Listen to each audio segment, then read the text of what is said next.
So বন্ধুরা চলে আসলাম আমাদের ট্রিপের শেষ ব্লগ নিয়ে। তো আজকে হচ্ছে আমাদের থার্ড ডে। তো ধর্মস্থলাতে রাতে থেকেছিলাম, আর তার মধ্যে কিছু কিছু ফটো যে তুলেছিলাম তোমাদের সামনে তুলে ধরছি। তো এখান থেকে আমরা চলে যাব এখন কুকি সুব্রমণিয়াম টেম্পল দেখতে, আমাদের লাস্ট স্টপ। সো পথের মধ্যে যেতে যেতে একটা গণেশ টেম্পল আমরা গিয়েছিলাম, তো তার কিছু কিছু শট আমি দেখাবো। তো আশা করি এই ব্লগটাও তোমাদের ভালো লাগবে, তো দেখতে থাকো।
সো চলে আসলাম গণেশ টেম্পলে, আর এসেই দেখি এখানে ঘন্টা আর ঘন্টা শুধু মেলা বসেছে।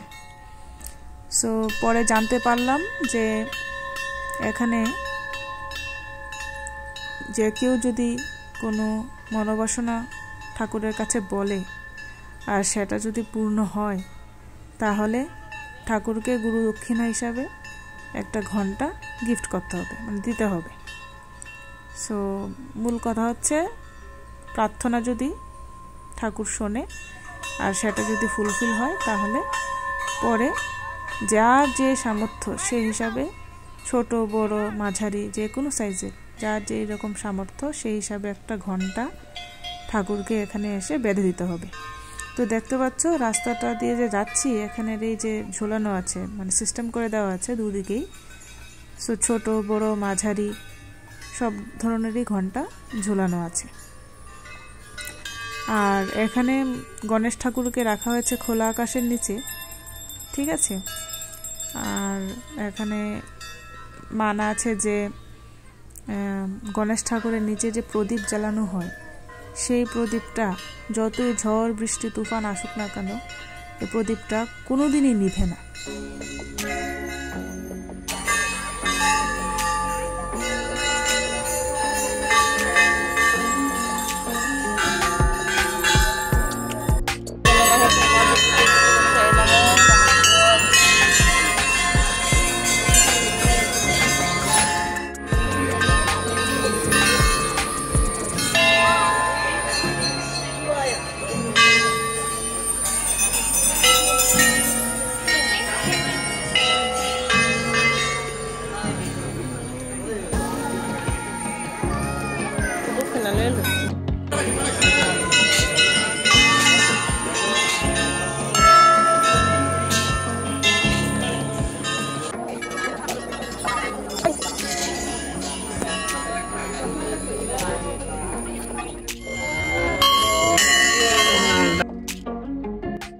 সো আসার সময় দেখলাম ওর প্যাডটা একদম পিঠের সঙ্গে লেগেছিল, তো বাবা দেখলাম একটা বিস্কুটের প্যাকেট এনে দিল আমাকে, তো ওকে খাওয়াচ্ছি সবাই মিলে।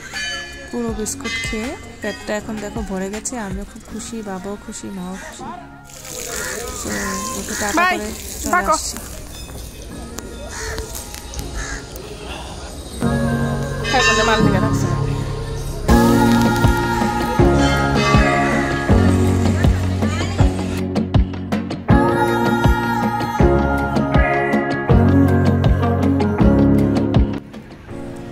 বাহ, চলে আসলাম কুকি সুব্রমণিয়াম টেম্পলে।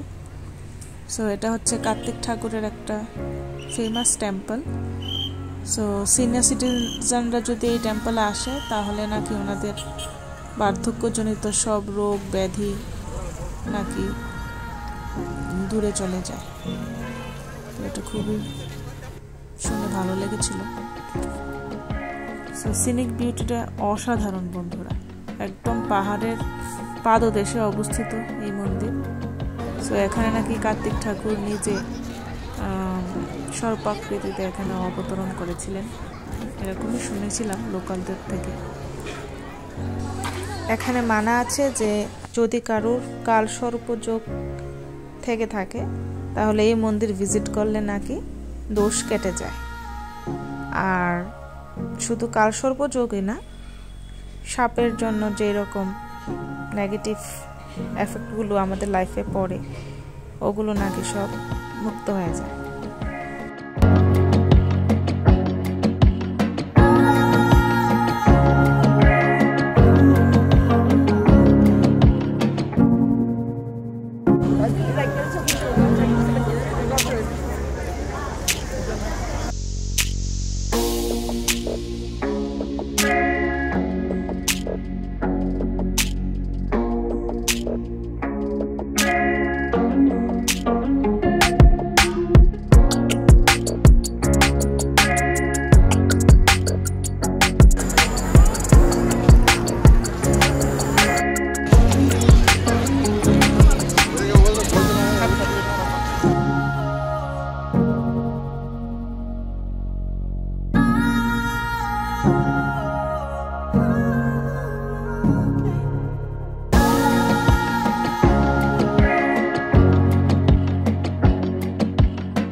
আসলটা মাথা গরম হয়ে গেছে না। I'm scared of the queue. Me but too. Yes, they're telling the prasad and all. No, emotionally I'm getting.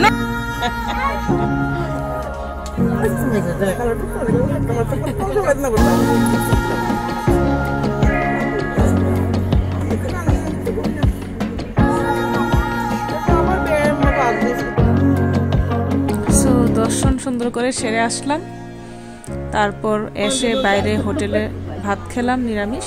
তারপর ভাত খেয়ে এসে বাসে বসলাম। সবার জন্য বাড়ির উদ্দেশ্যে রওনা দেব। তো বাড়িতে যাওয়ার পথেও রাতের বেলায় অনেক এক্সপিরিয়েন্স হয়েছে, সবগুলো তুলে ধরবো এই ভিডিওতে। আশা করি তোমাদের ভালো লাগছে। আর প্লিজ স্টে টিউন, সামনে আরও অনেক ধামাকাধার মজা আছে, দেখতে থাকো।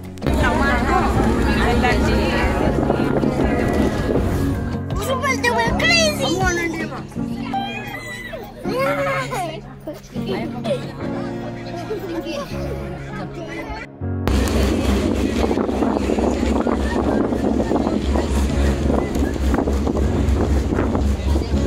সো বন্ধুরা দেখো, মানে পাহাড় কাকে বলে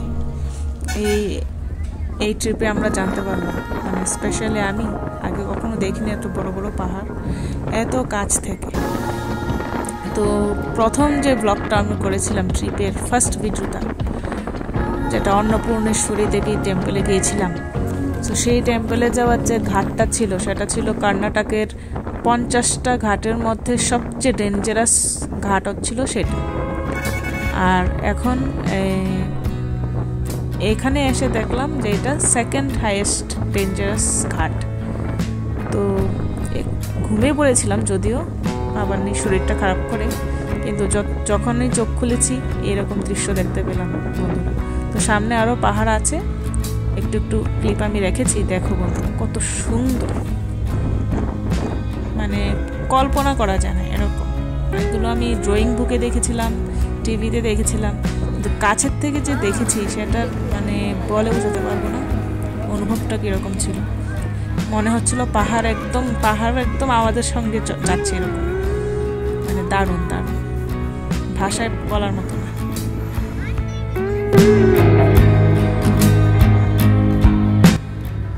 তো পাহাড় পর্বত দেখে দেখে আমরা চলে আসলাম 46 ন্যাশনাল হাইওয়ে। তো এখানে এসে আমরা রাতের ডিনারটা করব। তো 3 ঘন্টা আমরা একই জায়গায় থেকেছিলাম, পরের ক্লিপগুলোতে তোমরা দেখতে পারবে। সো বাবা মাকে ফার্স্ট টাইম ক্যাফে কফি ডেতে কফি খাওয়ালাম, তারপর সবার সাথে একটু মাস্তি করলাম, রিকের সাথে ভিডিও কলিংয়ে কথা বললাম। তো তারপর খেয়ে দিয়ে আমরা বাড়ি চলে আসলাম। তো আস্তে আস্তে রাত্রি 1টা বেজে গেল বাড়িতে আসতে। তো আশা করি বন্ধু ব্লগটা তোমাদের ভালোই লাগছে, আর যদি ভালো লাগে থাকে তাহলে একটা লাইক কমেন্ট শেয়ার করে দিও, চ্যানেলে নতুন হলে সাবস্ক্রাইব করে দিও, আর প্রচুর প্রচুর শেয়ার করে দিও বন্ধুরা, পাশে থেকে সঙ্গে বাই বাই।